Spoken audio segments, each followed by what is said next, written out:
Our region's business is sponsored by PNC for the achiever in you.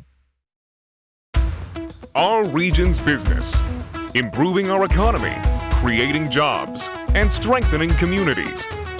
Innovation, collaboration, transformation, and the people making it happen. Join us as we take a closer look at our region's business. Now, here's your host, Bill Flanagan. Today on Our Region's Business, heightened awareness when it comes to inclusiveness and opportunity in corporate Pittsburgh. The Corporate Equity and Inclusion Roundtable is right around the corner. Plus, an industrious new approach to co-working comes to our region. But first, cybersecurity is making headlines these days, especially given the ongoing congressional and FBI investigations of Russian tampering in last year's presidential election.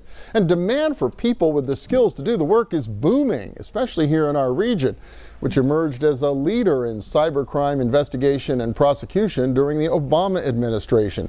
Well, now the former U.S. attorney who spearheaded the effort to put our region on point is out to convince more kids to consider careers in cybersecurity. David Hickton is director of the Institute for Cyber Law, Policy and Security at the University of Pittsburgh and back with us today. Good to see you. Welcome. Good to see you, Bill. Yeah, talk about the news cycle these days and how rapidly all this interest in Russian hacking has been unfolding. Some have questioned whether it's real and whether it's something we need to be all that concerned about here in the United States. What's your take? It's absolutely real in my view. It's not fake news. And what happened in our election in 2016 was not new. It happened before, and it's an attack on our sovereignty. It is no different than if an invading army had crossed our borders into North Carolina. You know, we're the celebrated democracy of the world, and the election is a part of our critical infrastructure, and it was messed with.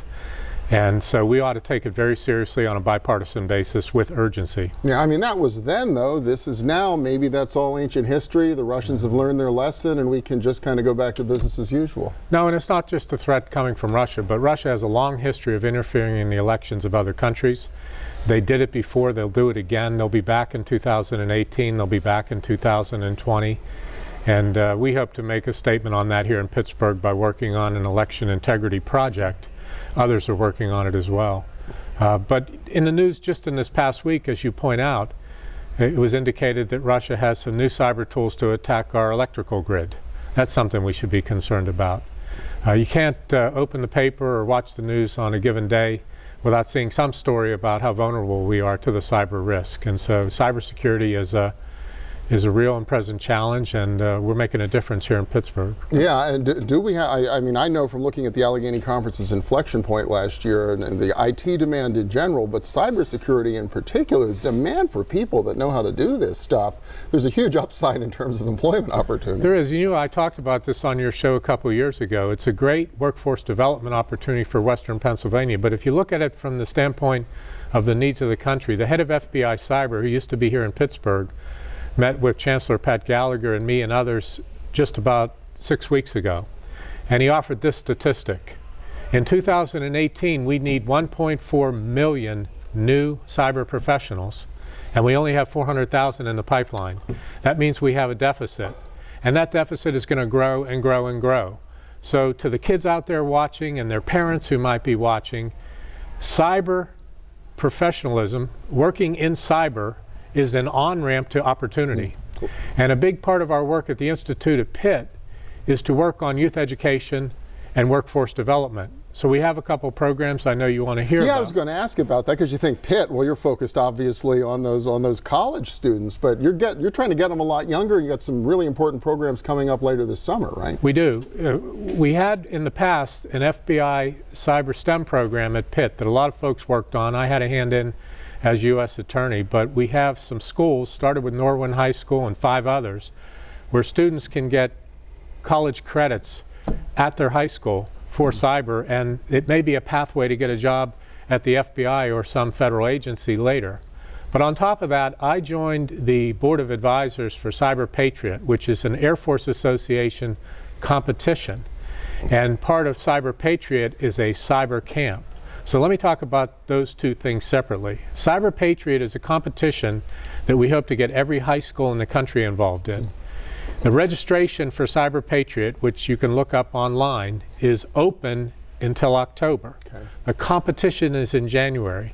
It costs about $200 for a school to put a team in, and the winning teams get college scholarships. Wow. You have to defend a network, you have to defend a mobile device, and then a red team hacks your system.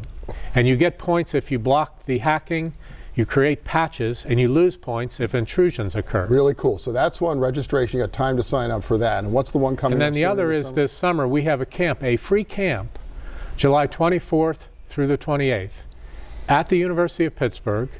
Registration online through the Air Force Academy or the university. We've extended registration because there's been tremendous interest in it, but we're going to teach high school students about cyber, all things cyber. And it's free. And that is so cool. And you say good response so far here in Tremendous Pittsburgh? response. We have over 36 schools participating. We're working with all the schools, all the youth organizations in the community.